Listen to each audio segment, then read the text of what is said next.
Halo, selamat datang di Alkasus dengan aku Bielsa, dan hari ini kita akan membahas satu kasus di mana ini ada 7 pemuda yang bisa dibilang mereka itu menyeburkan diri ke kali dan mereka itu meninggal secara bersamaan. Sebenarnya ini antara misteri, tapi ketika aku membaca artikel beritanya dan aku membaca kronologi ceritanya, ini bukan misteri, tapi ini ketakutan mereka kepada polisi yang sedang berpatroli pada waktu itu. Tapi ya nggak enak rasanya kalau misalkan kita nggak menceritakan kronologinya dari awal. Tapi sebelum itu, seperti biasanya, kalau misalkan kalian ada di tempat rame, mungkin kalian bisa ke tempat yang sedikit agak tenang, biar kalian mendengarkannya itu bisa fokus. Tapi terserah kalian, kalau misalkan kalian lagi nyuci baju atau apa ya silakan lah ya. Dan maaf kalau misalkan suaranya itu agak kurang gimana ya, gimana ya. Ini ya aku sedang pakai mic baru gitu, harganya 140 ribuan gitu. Dan sebenarnya kemarin tuh pengen beli Vantage Leviosa itu ya, tapi ya sementara ini dulu karena aku udah terlanjur beli. Mungkin nanti kalau misalkan ada rezeki lagi aku mau beli mic yang kayak gitu biar mungkin suaranya lebih bisa deep. Jadi maaf kalau misalkan ada suara-suara yang agak nggak enak didengarkan, tapi aku yakin ini udah cukup lah ya. Mungkin kita nggak perlu terlalu panjang basa-basi lagi ya. Dan berikut ini adalah kasusnya.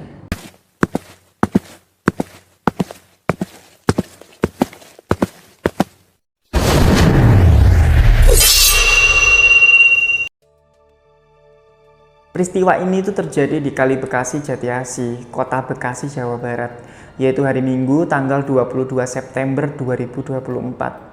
Sebelum itu, pada hari Jumat tanggal 20 September 2024, berawal dari kesaksian keluarga dan juga teman-teman para korban.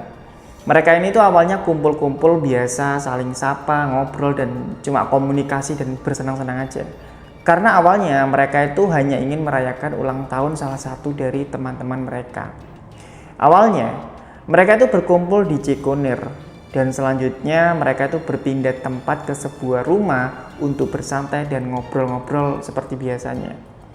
Singkat cerita, waktu menunjukkan pukul 3 dini hari, yaitu pada hari Sabtu tanggal 20 September 2024. Karena mungkin mereka merasa bosan dan merasa capek, akhirnya mereka berpindah tempat di sebuah pabrik di dekat Kali Bekasi. Ketika waktu menunjukkan pukul 4 dini hari, mereka itu bertemu polisi yang sedang berpatroli. Berdasarkan pengakuan teman-temannya yang selamat, saat itu petugas polisi yang sedang berpatroli itu berusaha mendatangi kelompok remaja tersebut. Karena mungkin ya mereka itu takut untuk ketemu polisi itu. Akhirnya mereka kocar-kacir melarikan diri nggak karuan. Ada yang lari ke perumahan warga, ada yang mengarah ke berbagai tempat, sampai bahkan ada yang menyeburkan diri ke Kali Besar Bekasi. Mungkin di sini aku sedikit meluruskan. Dalam beberapa artikel berita yang aku baca, sebenarnya itu ada dua sudut pandang. Ada yang bilang mereka ini tuh menyeburkan diri, ada juga yang bilang mereka ini tuh jatuh ke kali. Menurut pemahamanku ya, dua kalimat ini tuh berbeda pengertian. Jadi mungkin biar nggak salah, anggap saja ada sebagian dari mereka melarikan diri dengan cara melompat ke kali. Ya, mungkin itu lebih sedikit tepat lah. Menurut Kapolda Metro Jaya, Bapak Karyanto, beliau itu mengatakan bahwa ketujuh korban sebelumnya itu sempat merayakan ulang tahun di sebuah warung di Jembatan Cipendawa dengan puluhan teman-temannya. Namun, pernyataan itu masih belum pasti dan masih diselidiki lagi lebih dalam. Pada waktu itu, di lokasi kejadian itu ditemukan 30 motor dan ada sekitar 60 orang yang sedang berkumpul. Dan menurut keterangan saksi, mereka ini tuh diinformasikan ada yang sedang minum minuman keras beralkohol dan ada indikasi beberapa dari mereka itu membawa senjata tajam. Dari hasil patroli itu, polisi itu mengamankan 22 orang dan beberapa senjata tajam dan juga 3 unit sepeda motor. Singkat cerita, pada hari Minggu tanggal 22 September 2024, ada sebuah video yang sangat viral dan cukup menghebohkan warga dan juga TikTok, di mana ada 7 orang laki-laki ditemukan mengambang di permukaan sungai dengan posisi terbalik, dan ada juga yang tubuhnya itu sudah ditutupi oleh banyak lumpur. Dalam video itu, banyak masyarakat yang mengelilingi sungai tersebut, hingga akhirnya ada juga tim penyelamat yang berusaha mengevakuasi mayat-mayat itu untuk dimasukkan ke dalam kantong-kantong jenazah. Hingga sampai pada akhirnya mayat-mayat itu selanjutnya akan dibawa ke RS Polri Kramat Jati, Jakarta Timur. Pada saat aku membuat video ini, identitas dari mayat-mayat tersebut itu masih belum bisa diidentifikasi siapa. Tapi ketujuh jenazah tersebut akan masih diautopsi pada hari Senin tanggal 23 September 2024. Jadi ya kita tunggu hasilnya aja ya. Berikut ini ada fakta-fakta yang akan membuat kalian berpikir tentang peristiwa ini. Fakta pertama, ketujuh mayat remaja di Kali Bekasi itu pertama kali ditemukan oleh 2 orang warga Jati Asih. Jadi saksi ini tuh awalnya mereka tuh menuju ke Masjid Al-Ikhlas di perumahan Pondok Gede, Permai, Jatirasa, Kota Bekasi. Pada pukul 6 pagi, mereka itu bertemu dengan ibu-ibu yang sedang mencari kucingnya. Mereka itu mencari di sekitaran sungai dan melihat 5 mayat mengambang di aliran sungai Ciliungsi. Dan saat itu juga, mereka itu memberitahukan temuan itu kepada saksi lainnya dan melaporkan ke Polsek Jati Asih, Koramil, dan juga BNPB. Fakta kedua, 7 remaja itu diduga terlibat tawuran karena ada saksi yang mengatakan bahwa mereka ini itu adalah remaja tawuran. Dugaan itu ya lebih diperkuat dengan ditemukannya beberapa senjata tajam pada saat patroli.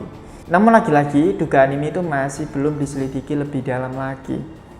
Fakta ketiga, ada dugaan penyebab ketujuh remaja ini meninggal itu adalah karena mereka itu ketakutan pada saat ada patroli polisi dan membuat mereka itu menyeburkan diri ke sungai.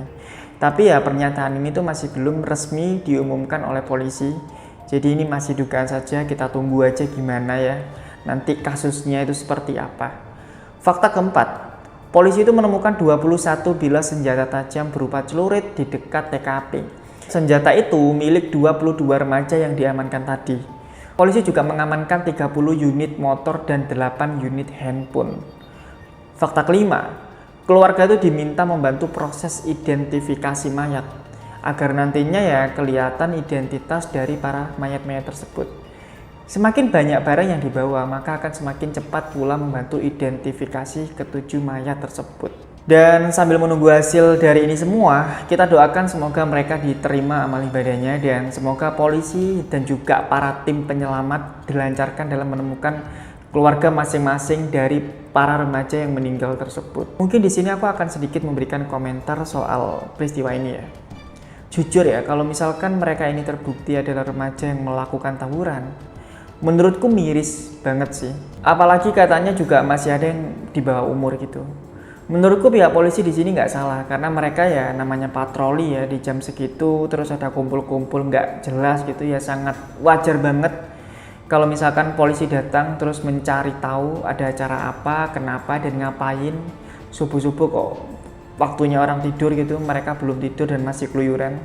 Terus lagi menurutku kalau misalkan nggak salah harusnya ya nggak usah kabur sih. Ini pikiran bodohku aja ya. Kalau misalkan kabur ya berarti ada sesuatu yang ditakutkan atau disembunyikan. Kalau cuma takut sama polisi karena patroli ya mungkin sekedar deg-degan aja, tapi nggak kabur.